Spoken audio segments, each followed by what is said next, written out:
আপনারা শুনছেন the dark horse's.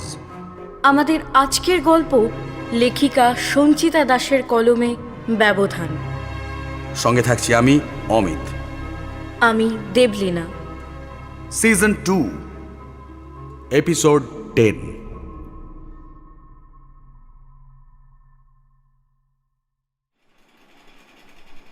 বিকেলে রাতের রান্না সেরে আলো মুখ হাত ধুয়ে কাপড় পাল্টে আয়নার সামনে দাঁড়িয়ে সিঁদুর পড়ছে। ঠিক তখনই টুকি মালাদেবীকে নিয়ে আলোর ঘরে ঢোকে। টুকি আর শাশুড়িকে ঘরে দেখে আলো হাসি মুখে বলে, কিছু বলবেন মা? আপনার ছেলে একটু আগেই ফোন করেছিল, ও অফিস থেকে বেরিয়ে গিয়েছে, ঘণ্টাখানেকের মধ্যেই বাড়িতে চলে আসবে। আলোর কথার কোনো উত্তর না দিয়ে মালাদেবী মুখটা ভার করে চুপ করে দাঁড়িয়ে রইলেন। আর টুকি বলল, তোমার সঙ্গে আমাদের কিছু কথা আছে। মালাদেবীর গম্ভীর মুখটা দেখে আলোর মুখের হাসি মিলিয়ে যায়। হ্যাঁ বলো। আমার ভাইটাকে ভালো মানুষ পেয়ে ওর মাথাটা তো চিবিয়ে চিবিয়ে খাচ্ছ। আসার খবর পেয়ে একেবারে রূপের ডালি সাজাতে বসেছো দেখছি। ইশারায় নাচাচ্ছ ওকে না? মাসের প্রথমেই ওর মাইনেটা হাতিয়ে নাও। আর কি বাকি আছে করার? আমার ভাইটাও হয়েছে সেরকম, বউয়ের কথায় উঠছে আর বসছে, বউ যেন আর কারো নেই। টুকির এই ধরনের কথা শুনে আলো তো পুরো হতভম্ব হয়ে গিয়েছে। টুকি যে ওকে পছন্দ করে না সেটা আলো টুকির ব্যবহারে আর ওর কথা শুনেই বুঝতে পারে। তা বলে টুকি ওকে এই ধরনের কথা বলবে, এইটা কিন্তু আলো ভাবতেও পারেনি। শাশুড়ির দিকে করুণ দৃষ্টিতে তাকায় আলো। তিনি নির্বিকার দাঁড়িয়ে থেকে যে টুকিকে সমর্থন করছেন, এটা আরো বেশি অবাক করে দেয় আলোকে। মায়ের দিকে আলোকে তাকাতে দেখে টুকি বলে, এই মায়ের দিকে তাকিয়ে না কোনো লাভ নেই। হ্যাঁ, মা ভাইয়ের জন্য তোমাকে কিছু বলতে পারে না, কিন্তু আমি তো চুপ করে থাকবো না, আমি তোমাকে বলবোই। মা মা এসব দিদি কি বলছে? আমি রূপের ডালি সাজাচ্ছি মানে? আমি আপনার ছেলের মাথা নষ্ট করে দিচ্ছি? আমি ওর মাইনের টাকা হাতিয়ে নিচ্ছি? বিশ্বাস করুন মা, আমি ওর মাইনে রাখতে চাইনি। আপনার ছেলেই নিজে আমাকে রাখতে বলেছে। আমি ওখান থেকে একটা টাকাও নিইনি মা। মা আমাকে বিশ্বাস করুন। এই ঘোড়া দিকে আর অভিনয় করতে হবে না, খুব হয়েছে। ওই চোখের জল দিয়েই তো আমার ভাইকে বশ করে রেখেছো, আর ওই জল দেখিয়েই ওকে দিয়ে সব করিয়ে নাও। ছোট হলে কি হবে, পেটে পেটে না একেবারে শেয়ানা বুদ্ধি ভরা। কাকে কি করে বশ করে রাখতে হয় খুব ভালো করে জানে এই মেয়ে। শাশুড়িকে চুপ করে থাকতে দেখে আলো আর কোনো কথা বলে না, কিন্তু অপমানে ওর চোখ দিয়ে জল গড়িয়ে পড়ে। কিছুক্ষণ আগে টুকি সাজের মাধ্যমে যে বাজে ইঙ্গিত আলোকে করেছে, সেটা বোঝার ক্ষমতা আলোর আছে। টুকি আবার বলল, শুনলাম তোমার নাকি একটা নতুন শখ হয়েছে, লেখাপড়া করার। টুকির এইবারের কথাটায় আলো কিন্তু আবারও জোর ধাক্কা খায়। আলো ভাবে যে টুকি এই কথাটা জানলো কি করে? এটা তো ওর আর প্রদীপ ছাড়া আর কারোর জানার কথা নয়। গতকাল রাতে প্রদীপ আলোকে পড়ার কথা বলেছে, আর আজকে অফিসে যাওয়ার সময় আলোকে বলতে বারণ করে গিয়েছে কাউকে। তাহলে আলোকে চুপ করে থাকতে দেখে মালাদেবী বলেন, তুমি এখন কাঁধে ব্যাগ ঝুলিয়ে পড়তে যাবে, আর আমি এই বয়সে বাড়িতে বসে বসে সংসারের ঘানি টানবো? অতই যখন বিদ্যেধরী হওয়ার শখ, তখন বিয়ে করার কি দরকার ছিল তোমার? বাবা মায়ের কাছে থেকে পড়লেই তো পারতে। তাহলে আমার ভাইয়ের মাথাটা চিবিয়ে খেত কি করে মা? এবার আর এক আধ ফোঁটা নয়, আলোর চোখ দিয়ে অঝোর ধারায় জল গড়িয়ে পড়ে। মালাদেবীর আগের ব্যবহারের সঙ্গে আজকের ব্যবহার কিছুতেই মেলাতে পারছে না আলো। মাঝে মাঝে আলোকে এক আধটা কটু কথা বললেও আজকের মতো কথা কখনো বলেননি তিনি। এত অপমান আলোকে কখনো হতে হয়নি। টুকি আর শাশুড়ির বাক্যবাণে আলোর মন প্রতিনিয়ত ক্ষতবিক্ষত হচ্ছে। ঘর থেকে যাওয়ার আগে টুকি আলোকে বলে, ভাই এলেই যেন আবার নালিশ করতে শুরু করে দিও না। সারা দিন পর খেটে খুঁটে বাড়িতে আসবে, তোমার মতো তো পায়ের উপর পা তুলে বসে থাকে না ও। কোম্পানিতে ওকে মুখ দেখে মাইনে দেয় না, রীতিমতো খাটিয়ে নেয়, বুঝেছ? আর একটা কথা, পরশু আমার ননদ আর ঠাকুর জামাই আসবে বলেছে। আমি তো এখানে আছি, তাই ওদেরকে এখানেই আসতে বলে দিয়েছি। পরশু দিন আসবে, ওই দিনটা থেকে পরের দিন আবার চলে যাবে। রান্নাগুলো একটু ভালো করে করো, কেমন? আমার মান সম্মানের ব্যাপার তো। আমার রাগ আবার রান্নার উপর বের করো না। চলো মা, ভাইয়ের আসার সময় হয়েছে।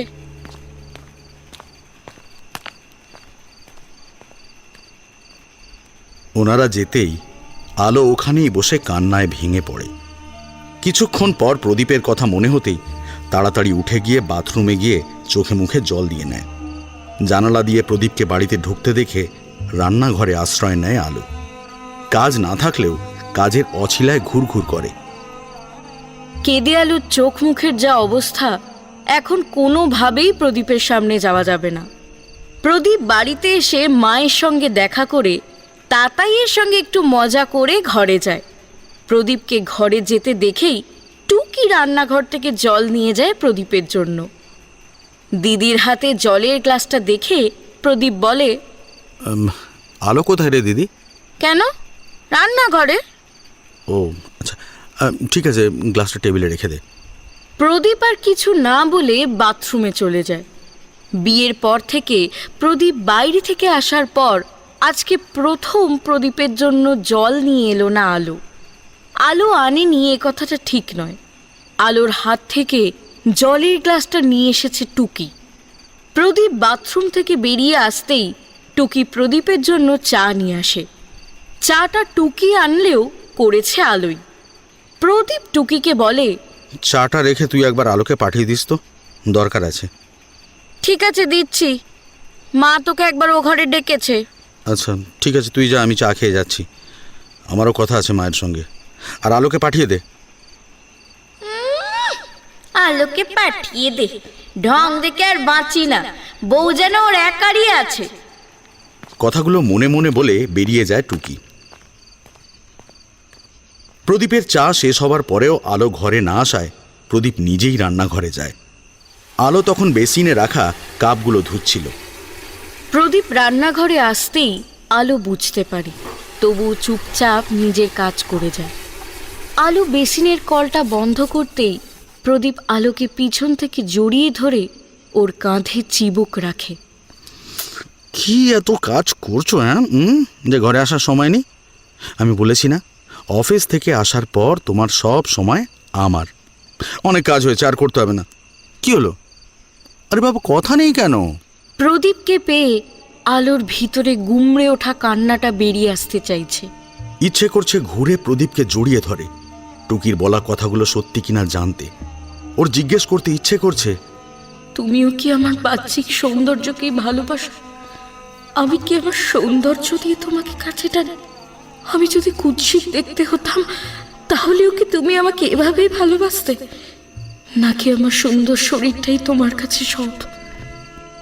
কিন্তু আলোর ইচ্ছেগুলো মনের মধ্যেই থেকে যায়। অজানা একটা কারণে প্রদীপের উপর বড্ড অভিমান হয় আলোর।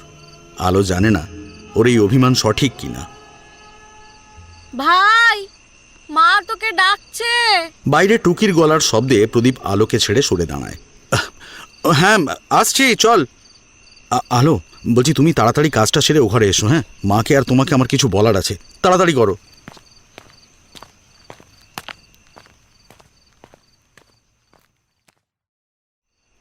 প্রদীপ মালাদেবীর কোলে মাথা রেখে শুয়ে আছে, আর মালাদেবী ছেলের মাথায় হাত বুলিয়ে দিচ্ছেন। টুকি প্রদীপের পায়ের কাছে বসে আছে, তাতাই আলোর ঘরে বসে খেলছে। প্রদীপ যেতেই আলো ওর ঘরে গিয়ে জানলার কাছে দাঁড়িয়ে বাইরের শূন্য দৃষ্টিতে তাকিয়ে থাকে। পাশের ঘরে যে এখন ওর নামে প্রদীপকে বলা হবে সেটা আলো ভালো করেই জানে। প্রদীপ দরজার দিকে তাকিয়ে আলোর নাম ধরে ডাকে, আলো, আলো। ও আসছে। তুই কি বলবি বলছিলি সেটা বল। না না, আলো আসুক, একসাথে সবাইকে বলবো। আলো এলে আরেকবার বলিস, তাহলেই হবে। না না, থাক না, ও এলেই বলবো। হ্যাঁ মা, তুমি কি বলবে বলছিলে, বলো। তোর বিয়েতে তো কাউকে সেভাবে বলতে পারিনি, এমন হঠাৎ করে বিয়ে করে বউ নিয়ে চলে এলি। আর বলে কয়ে আনলেও তখন যা করেছি তার বেশি কিছু করার ক্ষমতা আমার ছিল না। হ্যাঁ মা, আমি জানি। তখন তো টুকির ননদ ঠাকুর জামাইকেও বলা হয়নি। ওনারা আজকে টুকিকে ফোন করে টুকির বাড়িতে আসবে জানিয়েছে। তা টুকি তো এখন এখানে আছে, তাই আমি ওনাদের এখানেই আসতে বলে দিয়েছি। হ্যাঁ, বেশ ভালো করেছো। আরে বাবা, তোমার যাকে মন হবে তুমি বলবে, আমাকে জিজ্ঞেস করার কি আছে? তোমার কোনো কাজে কি আমি কখনো বাধা দিয়েছি তুমি বলো? শুধু কি কি আনতে হবে বলো, আমি এনে দেবো। আমি জানতাম তুই এই কথাটাই বলবি। এবার তুই কি একটা বলবি বলছিলিস, সেটা বল। কি বলবো বলো তো? আরে আলোটা কোথায় গেল? এত কি কাজ করছে, এখনো আসার সময় পেলো না? হ্যাঁ গো, কি আজকে থেকেই রান্না শুরু করে দিল নাকি? দাঁড়াও, আমি দেখে আসছি। তোর বউ না এলে কি কথাটা আমাকে বলা যাবে না? তাহলে থাক, বলতে হবে না। আগে ওকে বলে আয়, তারপর আমাদেরকেই না হয় বলিস। কি যে বলো না মা, আজকে আসার সময় আমি একটা ফ্রিজ দেখে এসেছি, কালকে দিয়ে যাবে। তোমার ঘরে ওই পাশের ফাঁকা জায়গাটায় রেখে দেবো। ইলেকট্রিক মিস্ত্রির সঙ্গেও কথা হয়েছে, কালকে এসে প্ল্যাগ পয়েন্ট করে দিয়ে যাবে। হঠাৎ ফ্রিজ? হঠাৎ নয় মা, আরে বাবা অনেক দিন থেকেই ভাবছি কিনবো কিন্তু সময় করে উঠতে পারছি না। এখন তো আর আগের মতো বাজার করে আনতে পারি না। ছুটির দিন যে বেশি করে এনে রেখে দেবো তারও উপায় থাকে না, নষ্ট হয়ে যাওয়ার ভয়। সকালবেলায় তোমাদের কত তাড়াহুড়ো করতে হয়। আরে আজকে তো সকালে আলো রীতিমতো হাঁপাচ্ছিল। আগে থেকে কিছু একটা করে ফ্রিজে রাখা থাকলে তাহলে তোমাদেরই সুবিধা হবে, আর আমিও সারা সপ্তাহের জন্য বেশি করে সবজি মাছ এটা সেটা এনে রেখে দিতে পারবো। ও, তাহলে আলোর হাঁপানি দেখে ফ্রিজ কিনেছিস? এতদিন মায়ের হাঁপানি চোখে পড়েনি তোর? মানে আমি আমি ঠিক বুঝতে পারলাম না তুই কি না বলতে বোঝার চাইছিস। মতো তো আমি কিছু বলিনি তোকে। বললাম বউকে একদিন হাঁপাতে দেখেই ফ্রিজ কিনে আনলি, আর এতদিন যে মা কষ্ট করলো তখন কিনলি না কেন? এটা কি বলছিস দিদি তুই? আরে তখন যে আমার কেনার সামর্থ্য ছিল না, থাকলে কিনে দিতাম। আর এটা তো মা ভালো করেই জানে, তাই না মা? আর তাছাড়া বাড়িতে ফ্রিজ থাকলে সবারই কাজে দেবে। রাতের তরকারিটা করে রেখে দিতে পারবে, গরমে দুবেলা রান্না করার দরকার হবে না। হ্যাঁ, রান্না করে রেখে দিলে তো তোর বউকে কলেজ থেকে এসে আর কিছু করতে হবে না। মানে মা, আলোর পড়ার কথা তোমাকে কে বলল? আমি তো বলিনি। আর আলোকেও তো বলতে বারণ করেছিলাম, বলেছিলাম আমি এসে তোমাকে বলবো। তাহলে তুমি কি করে জানলে আলোর পড়ার কথা? সে যে করেই জানি না কেন, তুই আমাকে আগে বল, এটা কি সত্যি? কোনটা? আলোর পড়া? হ্যাঁ। হ্যাঁ মা, এটা সত্যি। দেখো, আমি চাই আলো গ্র্যাজুয়েশনটা কমপ্লিট করুক। আমি আজকেই তোমাকে কথাটা জানাতাম। আচ্ছা মা, তুমি কি খুশি হওনি? সব ঠিক করে মাকে না জানালেও পারতি প্রদীপ। ও কি আর ঠিক করেছে মা যে তোমাকে আগে থেকে জানাবে? ও তো আলোকে ধমক দিয়ে থামাতে চেয়েছে, কিন্তু ওর বউ কেঁদে কেটে রাজি করিয়েছে ওকে। তুই কি করে জানলি যে আলো কেঁদেছে? আর আমি যে আলোকে ধমক দিয়েছি এই কথাটাই বা তুই কি করে জানলি? শোন, যদিও আলো আমার কাছে ধমক খেয়েছে, কিন্তু সেটা অন্য কারণে। কিন্তু এগুলো তো তোর জানার কথা নয়। প্রদীপের প্রশ্নে টুকি ঘাবড়ে যায়। গতকাল রাতে প্রদীপ আর আলো শুয়ে পড়ার পর টুকি ওদের ঘরের দরজায় কান পেতেছিল। যদিও ফ্যান চলার শব্দে সব কথা স্পষ্ট শুনতে পায়নি, প্রদীপের জোরে বলা কথাটা, আলোর কান্নার শব্দ আর কিছু কিছু টুকরো কথা শুনে বাকিটা নিজের মতো করে গড়ে নিয়ে মাকে লাগিয়েছে। টুকি আমতা আমতা করে বলল, সে যেভাবেই জানি না কেন, তুই একটা কথা জেনে রাখ, মা কিন্তু এই বয়সে কাজ করতে পারবে না। তোর বউ কাঁধে ব্যাগ ঝুলিয়ে কলেজ যাবে আর মা ঘরে রান্না করবে ও টিফিন ভরবে, সেটা কিন্তু হবে না, আমি বলে দিচ্ছি। এটা তোর বউকেও বলছি আর তোকেও বলছি। বিয়ে হয়ে গিয়েছে, এবার সংসারটা মন দিয়ে করুক। অল্প বয়স, কলেজ গিয়ে কোথায় কার সঙ্গে গিয়ে কি করবে তার ঠিক নেই, তখন আমাদের সম্মানটা নিয়ে টানাটানি হবে। তুই চুপ করবি দিদি? ছি ছি ছি ছি ছি ছি ছি, এত ছোট মন তোর। আলো তোর থেকে কত ছোট, আর তুই ওর সম্পর্কে এই সব কথা বলছিস? ছি ছি ছি ছি ছি, আমার তো ভাবতেই অবাক লাগছে। হ্যাঁ, ভাবতেই অবাক লাগছে। আলো আমাকে পড়ার কথা বলেনি, শোন, আমি ওকে পড়তে বলেছি। আরে ও তো পড়তে চাইছিলই না, বরং তো একটা মা তুমি কিছু বলবে না দিদিকে? ও বুঝেছি, তার মানে তুমিও দিদির সঙ্গে একমত, তাই তো? আলোকে তোমরা এই নিয়ে নিশ্চয়ই কিছু বলেছ, আর সেই জন্যই ও আমার সামনে আসছে না। ওকে কেন মা? তোমার যা বলার তুমি আমাকে এলে বলতে, একটু অপেক্ষা করা যেত না? তোর বউ কি মহারানী নাকি রে যে ওকে কিছু বলা যাবে না? ভীষণ চালাক মেয়েও, কখন বরকে রাজি করিয়ে কাজ হাসিল করতে হয় এটা ওই মেয়ে খুব ভালো জানে। তুই কালকে রাতে আমাদের ঘরে আড়ি পেতে সব শুনেছিস, তাই না দিদি? ছি ছি ছি ছি, তোর এত অধপতন হয়েছে। ছোট ভাইয়ের ঘরে কান পাতে তোর লজ্জা করলো না? তোর রুচিতে বাঁধলো না? আমি তো মাকে দেখে অবাক হয়ে যাচ্ছি। পাশের বাড়ির মেয়ের পড়া বন্ধ করে অল্প বয়সে বিয়ে দেওয়া নিয়ে কত কথা বললো, অথচ নিজের ছেলের বউয়ের বেলায় তোমার মত পাল্টে গেল, তাই তো? শোনো, তোমাদের দুজনকে আমি একটা কথা পরিষ্কার করে জানিয়ে দিচ্ছি, আলো পড়বে। আর এই বিষয়ে আমি সিদ্ধান্ত নিয়ে নিয়েছি। আর দিদি, তোকে একটা কথা বলছি, ভালো করে শুনে রাখ। এটা যেমন আমার বাড়ি সেরকম তোরও। তোর যখন মন হবে আসবি, থাকবি, আনন্দ করবি, যা দরকার বলবি, আমি এনে দেব। কিন্তু আমার সংসারে তুই নাক গলাবি না। আমি আমার বউ বা মা তোর শ্বশুর বাড়ির কোনো ব্যাপারে কথা বলি না। তাই আমি চাই তুইও আমার সংসার নিয়ে কথা বলবি না। আমরা আমাদের ব্যাপারটা নিজেরা বুঝে নেব। কথাগুলো বলেই প্রদীপ বড় বড় পা ফেলে ওর ঘরে চলে যায়।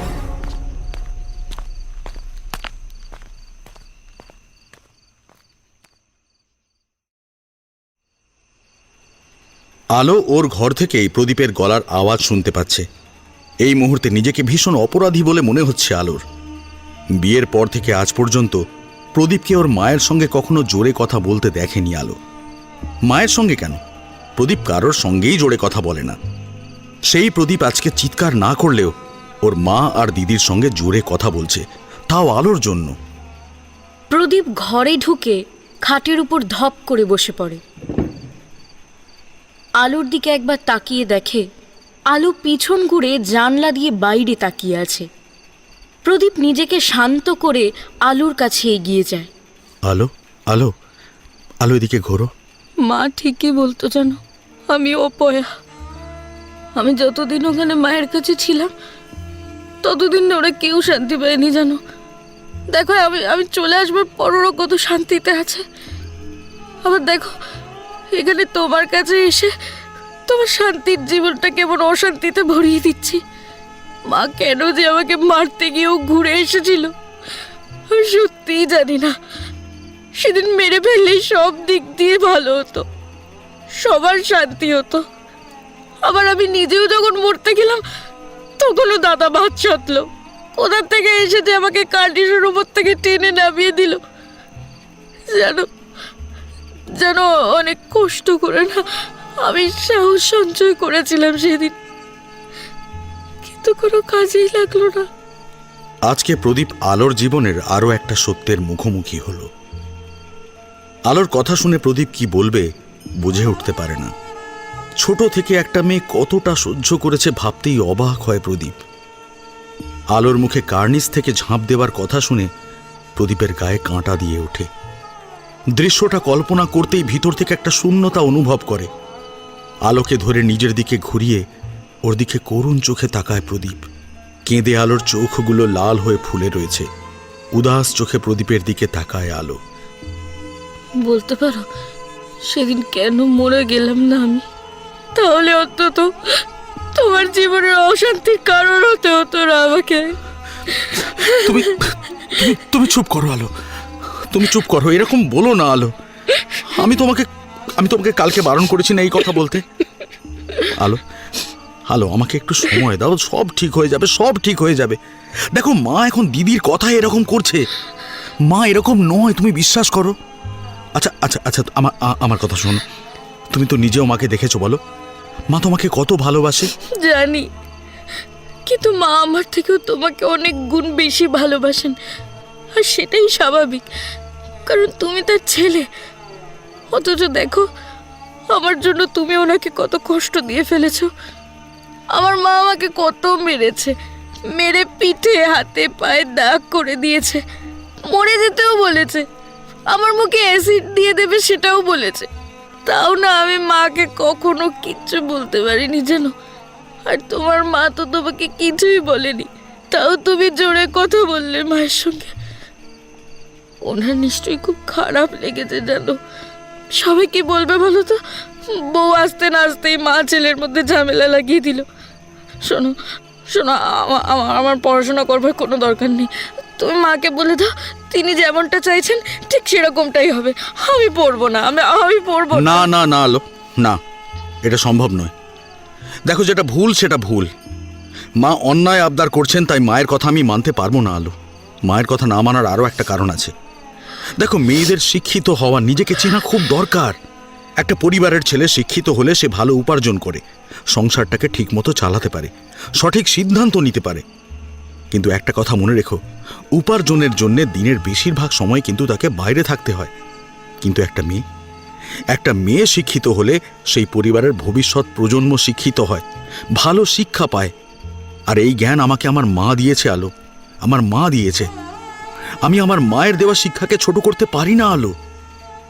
আলো আলো তুমি একটু ধৈর্য ধরো।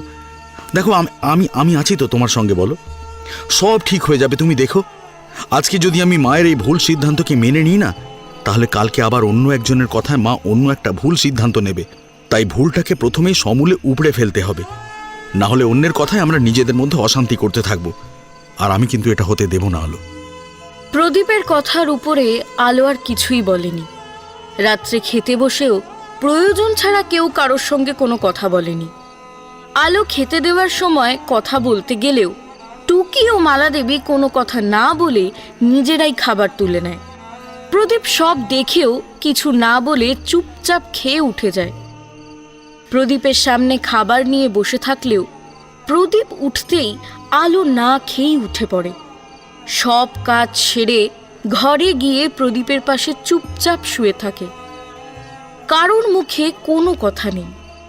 প্রদীপ ওর কপালের উপরে একটা হাত রেখে চোখ বন্ধ করে শুয়ে আছে। আলো শুতেই প্রদীপ উঠে দরজাটা খুলে বেরিয়ে যায়।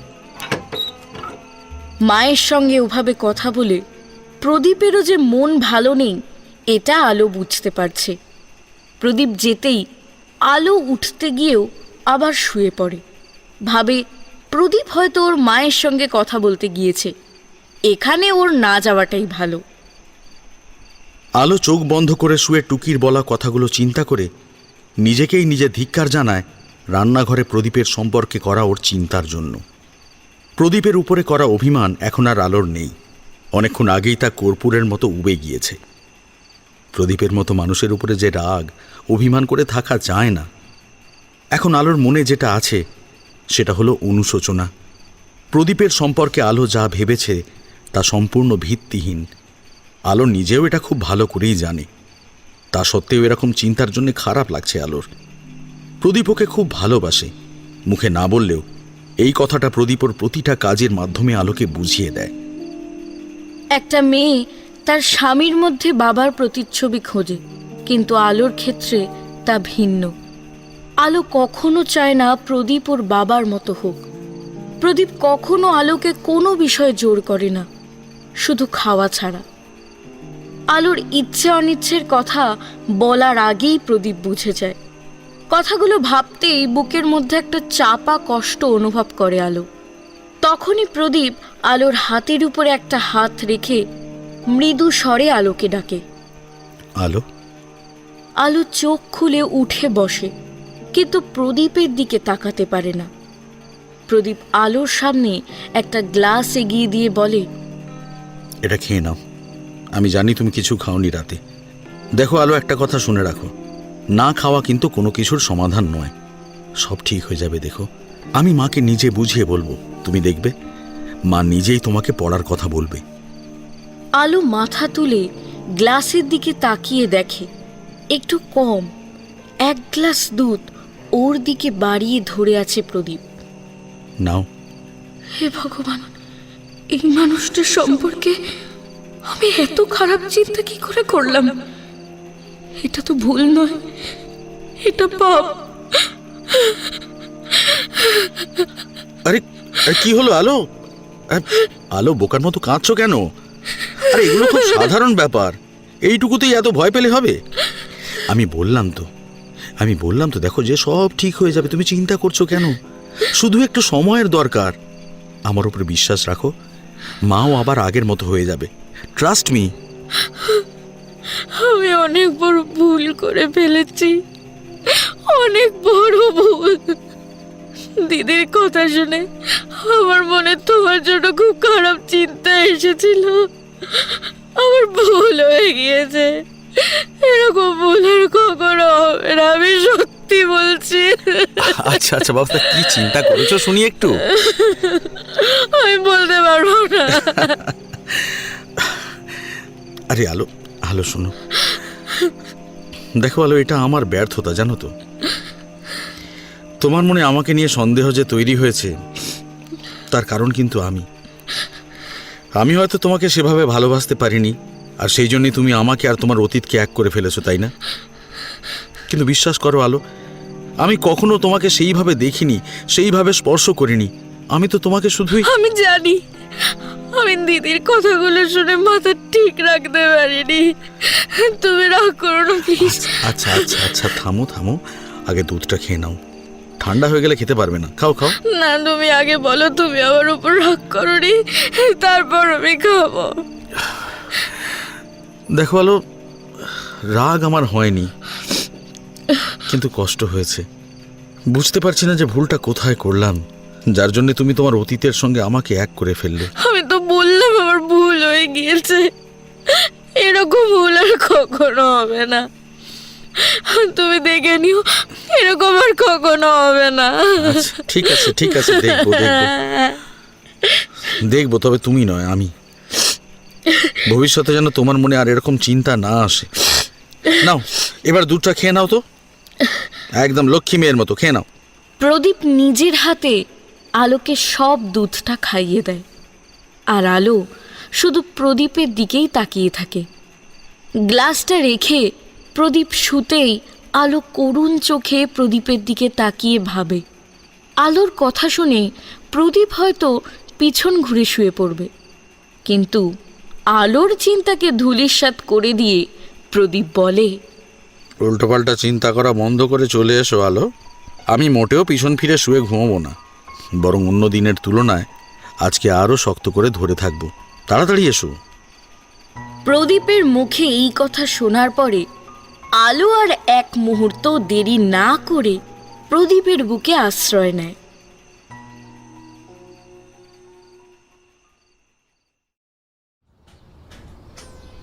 আজকে রবিবার, প্রদীপের ছুটি, তাই সকাল থেকে রান্নার তাড়াটা কম। প্রদীপ মায়ের কাছে বাজারের ফর্দ নিয়ে সব কিনে নিয়ে এসেছে। বেলা 11টা নাগাদ প্রদীপের কথা মতো ফ্রিজ আসে, সাথে আসে আরও একটা জিনিস, মিক্সি। সব কাজ নিয়ম মতো হলেও মালা দেবী কিন্তু আলোর সঙ্গে কথা বলছেন না। আলো অনেকবার চেষ্টা করেছে কথা বলার, কিন্তু তিনি বলেননি। টুকির ননদ আর নন্দাইয়ের জন্য কি কি রান্না হবে সেই সব টুকিকে দিয়ে আলোকে বলাচ্ছেন। আলো আগামীকাল রান্নার সমস্ত জোগাড় করে ফ্রিজে ভরে রেখেছে। টুকির কথা মতো রাত্রে খেতে বসে মালাদেবী তার ব্রহ্মাস্ত্র প্রয়োগ করেন প্রদীপের সামনে। টুকির মতে মা এই কথা বললে প্রদীপ আলোর পড়া বন্ধ করাবে। কিন্তু টুকি এবং মালাদেবী কেউই জানতেন না যে তাদের ব্রহ্মাস্ত্র বুমেরাং হয়ে তাদের কাছেই ফিরে আসবে। প্রদীপকে চুপচাপ খেতে দেখে মালাদেবী কথাটা বার কয়েক মনের মধ্যে গুছিয়ে নিয়ে বললেন, পরশু সকালে টুকির ননদ আর নন্দাই চলে গেলে টুকি ওর বাড়ি চলে যাবে, আর আমিও টুকির সঙ্গে ওর বাড়িতেই যাচ্ছি। এতদিন তোর খাওয়ার চিন্তা করে কোথাও যেতে পারিনি, কিন্তু এখন তোর বউ আছে, ওই সব করতে পারবে। মালাদেবীর কথা শুনে হাতের খাবারটা মুখের সামনে থেকে নামিয়ে মায়ের দিকে তাকায় প্রদীপ। প্রদীপের কিছু বলার আগেই মালাদেবী বলেন, আমাকে কিছু বলে লাভ নেই, আমি যাওয়ার মনস্থ করে ফেলেছি। এই একঘেয়েমি জীবন আমার আর ভালো লাগছে না। মায়ের কথা শুনে টুকি মনে মনে ভাবে, যা বাবা, এটা আবার কখন বলতে বললাম মাকে? এত বেশি কথা বলে যে কিছুই বলার নেই। তুমি যখন মনস্থ করেই ফেলেছ, তখন যাও ঘুরে এসো। তা কবে আসবে?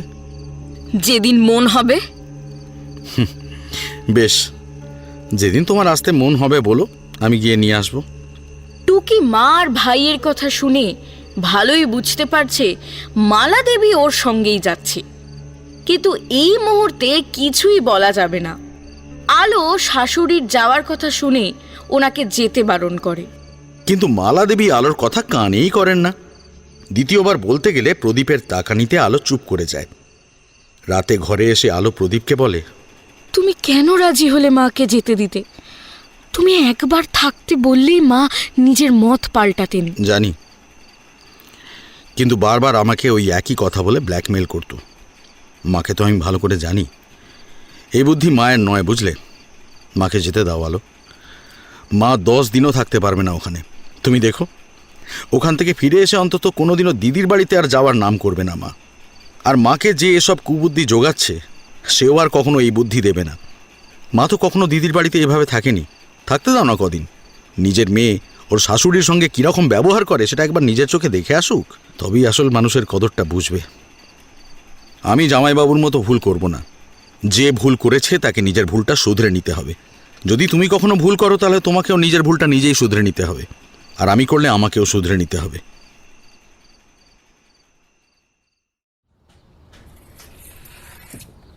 পরদিন সকাল থেকে আলোর ব্যস্ততার শেষ নেই। একদিকে প্রদীপ খেয়ে অফিসে যাবে, অন্যদিকে অতিথি আসবে। মালাদেবীও আজকে আলোকে সাহায্য করছেন। বাড়িতে অতিথি আসবে বলে কথা, সাথে টুকির বরও আসবে। মালাদেবী সাহায্য করলেও রান্নার ভার আলোর কাঁধেই থাকে। প্রদীপকে যথাসময়ে সবকিছু গুছিয়ে অফিসে পাঠিয়ে দেয় আলো। তারপর আবার লেগে পড়ে কাজে। প্রদীপ যাওয়ার কিছুক্ষণ পরেই টুকির ননদ আর নন্দাইকে সঙ্গে নিয়ে নিমাইবাবু আসেন। অতিথি আপ্যায়নে কোনো ত্রুটি রাখে না আলো আর মালাদেবী। অতিথিদের সামনে মালাদেবী আলোর সঙ্গে স্বাভাবিকভাবেই কথা বলেন। আলোকে এই প্রথমবার দেখলেন ওনারা। আলোর জন্য একজোড়া সোনার কানের এনেছে টুকির ননদ। নিজে হাতে সেটা আলোকে পরিয়ে দেন। আলোর নম্র ব্যবহার, শান্ত স্বভাব আর মার্জিত কথা তাদের খুব ভালো লাগে। সাথে আলোর রূপের প্রশংসা তো আছেই। দুপুরে খেতে বসে রান্নার বহর দেখে ওনারা তো বেশ অবাকই হন, আর খেয়ে আলোর রান্নার খুব সুনাম করেন। প্রদীপ সন্ধেবেলায় বাড়িতে এলে সবাই একসাথে গল্প করে। টুকির ননদ আলোকে জিজ্ঞেস করেন ওর কোনো বোন আছে কিনা, থাকলে ওনার ভাসুরের ছেলের সঙ্গে বিয়ে দেবেন। রাত্রে ছেলেরা একটা ঘরে ও মেয়েরা একটা ঘরে শোয়া ঠিক হয়। একটা রাতের ব্যাপার। পরদিন সকালে টুকির ননদ ও নন্দাই যাওয়ার কিছুক্ষণ পর মালাদেবীও মেয়ে জামাইয়ের সঙ্গে রওনা দেন। প্রদীপের আড়ালে আলো মালাদেবীকে যেতে বারণ করে, কিন্তু মালাদেবী আলোকে পাশ কাটিয়ে বেরিয়ে যান। নিমাইবাবু প্রদীপের কাছে সবটাই শুনেছেন। তিনি যাওয়ার আগে প্রদীপকে বলেন, তুমি একদম সঠিক সিদ্ধান্ত নিয়েছো প্রদীপ। অশান্তিকে প্রশ্রয় দেওয়া একদমই ঠিক নয়। প্রথমেই ব্যবস্থা নেওয়া দরকার। আমিও যদি তোমার মতো সিদ্ধান্ত নিতে পারতাম তাহলে ভালো হতো। যেখান থেকে শুরু করবেন সেটাই কিন্তু প্রথম পদক্ষেপ হবে। এখনো সময় আছে। শক্ত হাতে হালটা ধরুন। ভালোবাসা এক জিনিস, আর সহ্য করা কিন্তু অন্য জিনিস। ভালোবাসি বলে তার অন্যায় আবদার মেনে নিতে হবে, এটা কিন্তু ঠিক নয়। ভাববে না যে মায়ের ক্ষেত্রে আমি এটা করেছি। আলো যদি কোনোদিন দোষ করে তাহলে ওকেও আমি সঠিকভাবে শিক্ষা দেব। মায়ের খেয়াল রাখবেন। হ্যাঁ, আমি অফিস থেকে ফেরার সময় আপনার বাড়ি হয়ে আসব। আসলে মাকে না দেখে থাকাটা না আমার পক্ষে একটু কষ্টকরই হবে।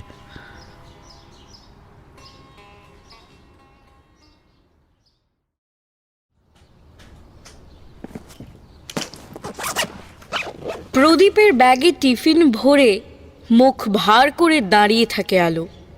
প্রদীপ বেল্ট পরতে পরতে বলে, যাওয়ার আগে এরকম মুখ ভার করে দাঁড়িয়ে থাকলে আমার ভালো লাগবে তো আলো?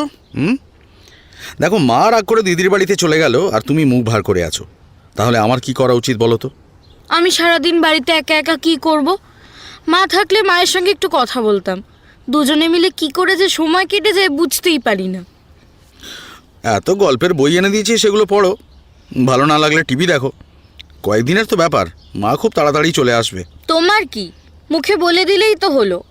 নিজে এত লোকজনের সাথে থাকবে, বক বক করবে, আর আমি। আচ্ছা বাবা, আচ্ছা, সময় পেলেও কারোর সঙ্গে বকবক করবো না, হয়েছে? সোজা তোমাকে ফোন করব, আর যা বকবক করার তোমার সঙ্গেই করব। তাহলে হবে তো? না, হবে না। আমার সঙ্গে বকবক নয়, কথা বলতে হবে। আচ্ছা বাবা, আচ্ছা, ঠিক আছে, তাই হবে। তোমার সঙ্গে অনেক কথা বলবো। আর মন খারাপ করো না। হ্যাঁ, মা তো মুখ ভার করে গেল, আর তুমি অন্তত হাসি মুখে অফিসে পাঠাও। এবার হয়েছে? কিন্তু আরেকটু হলে ভালো হতো। যাই, নো প্রবলেম, এতেই কাজ চালিয়ে নেব। দেখো তো এবার দৌড়াবে কিনা। পেতনি একটা, অবশ্যই দৌড়াবে। আর শোনো, দরজাটা বন্ধ করে রাখবে কেমন? অচেনা কেউ ডাকলে হুট করে দরজা খুলে দেবে না। কোনো দরকার হলে ফোন করবে আমাকে, বুঝেছো?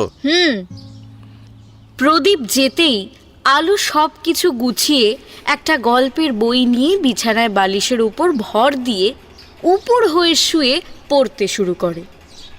পড়তে পড়তে কখন যে ঘুমিয়ে পড়েছে বুঝতেই পারেনি। ঘুম ভাঙে কতগুলো ছেলের চিৎকার চেঁচামেচিতে। পুকুরে স্নান করতে এসে নিজেদের মধ্যে মারামারি শুরু করে দিয়েছে এরা। আলো ঘড়ির দিকে তাকিয়ে দেখে 1:45 বাজে। 12:30 থেকে 1:45 পর্যন্ত ঘুমলেও আলোর চোখ থেকে কিন্তু ঘুম যায় না। আর ঘুম বাদ দিয়ে উঠে খেতেও ইচ্ছে করছে না, তাই বইটা কোনো রকমে সরিয়ে আবার শুয়ে পড়ে। কিন্তু বিধি বাম হলে যা হয় আর কি, ঘুমটা একটু গভীর হতেই বালিশের পাশে রাখা ফোনটা সুরেলা গান করতে শুরু করে, যেটা এই মুহূর্তে আলোর কানে সব থেকে বেশি বেসুরো লাগছে। চোখ বন্ধ করেই ফোনটা কানে তুলে নেয়। হ্যালো। বাবা, এত লম্বা সুরেলা হ্যালোতে যে আমি হেলে পড়ে যাবো। আলো, একটু ছোট করে বলো। আমার পেতনি এখন কি করছে? গলার স্বর তো শুনে মনে হচ্ছে একটু ঘুম ঘুম ভাব। কি ভাবার রাখতে তুমি দিলে কই? আরই হয়ে গেল তো। কত সুন্দর স্বপ্ন দেখছিলাম। স্বপ্ন দেখছিলে? কাকে দেখছিলে স্বপ্নে? আমাকে? না, একটা কিউট কিউট কিউট বেবিকে। হ্যাঁ? ওহো, মানে তোমার মাথা থেকে এখনো বেবির চিন্তা যায়নি দেখছি। না, যায়নি তো। আচ্ছা শোনো, বলছি খেয়েছো? খেতে ইচ্ছে করছে না, খুব ঘুম পাচ্ছে। আগে ঘুমিয়ে নি, তারপর খাও। না না না, একদম না আলো, এক্ষুনি ওঠো। আগে খেয়ে নাও, তারপর যত খুশি ঘুমিও। হ্যাঁ? আরে 2 বাজে, তুমি এখনো না খেয়ে আছো। হ্যাঁ, পরে খাই। ঠিক আছে ঠিক আছে, বেশ, খেও না, আমিও খাবো না তাহলে। তুমি এখনো খাওনি? না, এই সবে তো লাঞ্চ টাইম হলো, ভাবলাম দেখি তুমি কি করছো, তারপর খাবো। ভাগ্যিস ফোনটা করেছিলাম, নাহলে তুমি না খেয়ে ঘুমাতে। হ্যাঁ শোনো শোনো, বলছি পরে কথা হবে। এবারে উঠে চোখে মুখে জল দিয়ে নাও, দুজনে একসাথে খাবো, কেমন? যাও ওঠো, আর ফোন কাটবে না, আমি ওয়েট করছি। ওঠো ওঠো ওঠো ওঠো। ওহ। প্রদীপের কথা অমান্য করা আলোর পক্ষে সম্ভব নয়, তার উপরে এত সুন্দর করে যদি কেউ বলে। আলো উঠে হাত মুখ ধুয়ে খেতে বসে। ফোন স্পিকারে দিয়ে প্রদীপের সঙ্গে কথা বলতে বলতে খেতে শুরু করে আলো। খাওয়া শেষে আর ঘুম হয় না।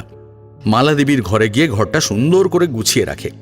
অন্য দিনের থেকে আজকে প্রদীপের আসতে একটু বেশিই দেরি হয়। প্রদীপ বাড়িতে এসেই ওর স্বভাব মতো আগে মায়ের ঘরে ঢোকে। আলো প্রদীপের পিছনে দাঁড়িয়ে বলে, মা দিদির বাড়িতে আছে, কিন্তু ঘরে এখনো কেমন একটা মামা গন্ধ আছে বলো। আচ্ছা, তোমার আজকে আসতে এত দেরি হলো কেন? দাও জলটা দাও।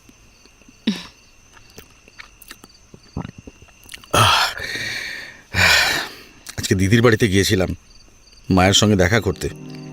তুমি মায়ের সঙ্গে দেখা করতে গিয়েছিলে? মা কি বললেন? কবে আসবেন? আমাকেও নিয়ে যেতে পারতে। শান্ত হও আলো, মা এখন আসবে না বলল। মায়ের রাগ এখনো কমেনি। জানো আলো, আজকে তোমার সঙ্গে কথা বলার সময় মনে হচ্ছিল যদি তোমাকে দেখতে পেতাম তাহলে খুব ভালো হতো। খুব দেখতে ইচ্ছে করছিল তোমাকে। ফ্রিজের বাকি টাকাটা সামনের মাসে পেমেন্ট করে দিয়ে তোমাকে একটা স্মার্টফোন কিনে দেবো, কেমন?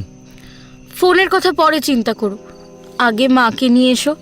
আমার আর ভালো লাগছে না, সারা দিন শুধু মায়ের কথা মনে পড়ছে জানো। ভালো তো আমারও লাগছে না আলো, মাকে ছাড়া খুব ফাঁকা ফাঁকা লাগছে বাড়িটা।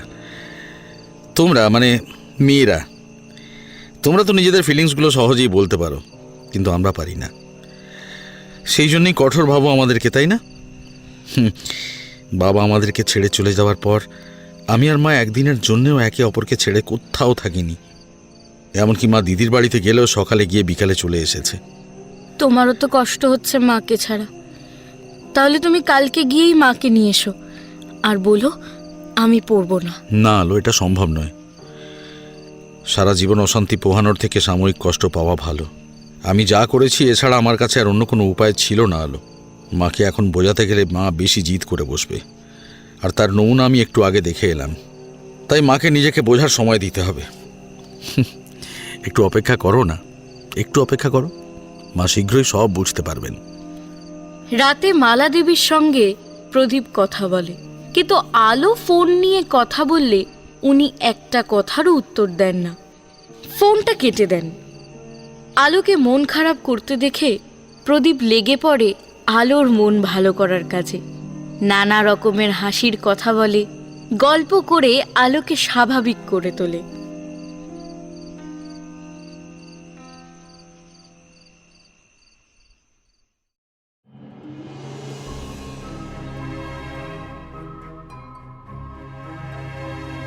এতক্ষণ আপনারা শুনছিলেন সঞ্চিতা দাসের কলমে ব্যবধান।